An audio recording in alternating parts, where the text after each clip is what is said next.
little bit of advice that I feel is really important to give owners of arthritic dogs is a look at foot care. So it's really common for people to overlook the feet and not see how much impact they can have on this condition. So what I really encourage people to do is to learn about the length of claws and what's an appropriate claw length, and also understand that keeping the fur trim around the feet can have quite a big impact. So let's just think about this. What do claws do?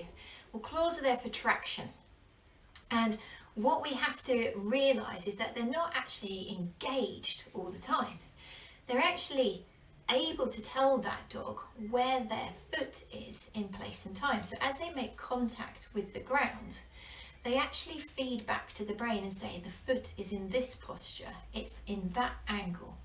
So what we can find is if they're actually long and they're in touch with the ground the whole time, they can give the dog the impression that they're actually going uphill, so the dog may lean back.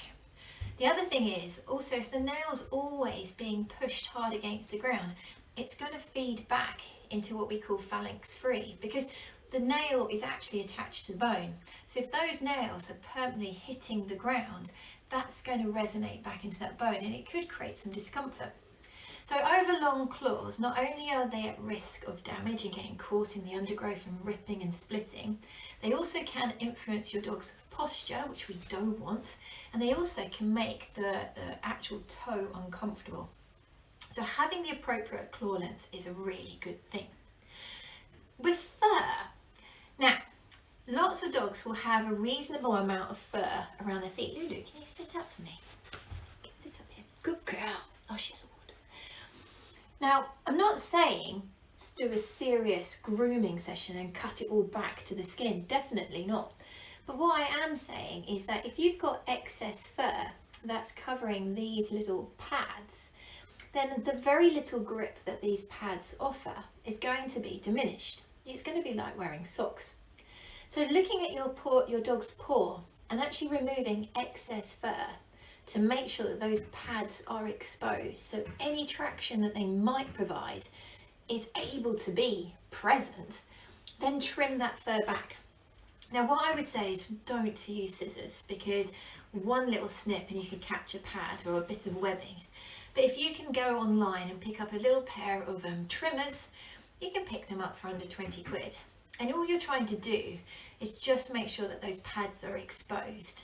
Don't go back to the skin because you don't want to make any clipper rashes, etc. With regards to the claws, the claw length should actually be in line with the pad. So Lulu, sit up, come up, and I will show you what I do. So whenever I'm looking at how long, do you want to flex? Flex, please. Okay. So whenever I'm looking at how long I want a claw to be, I tend to line it up with the flat of the pad. So I want to make sure that my claw is in line with the flat of my pad.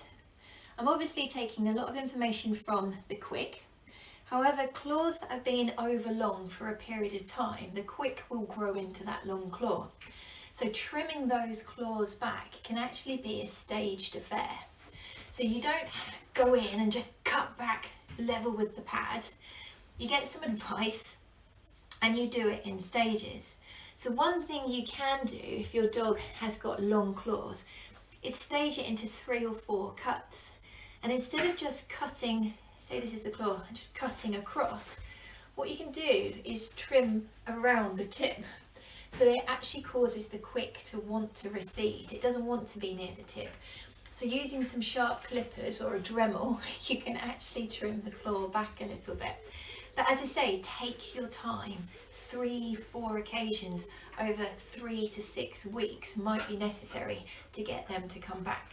So paw health is really important, because we don't want any uncomfortableness in the feet because we've already got other problems we're dealing with. We want a good posture and we really want good traction. All right?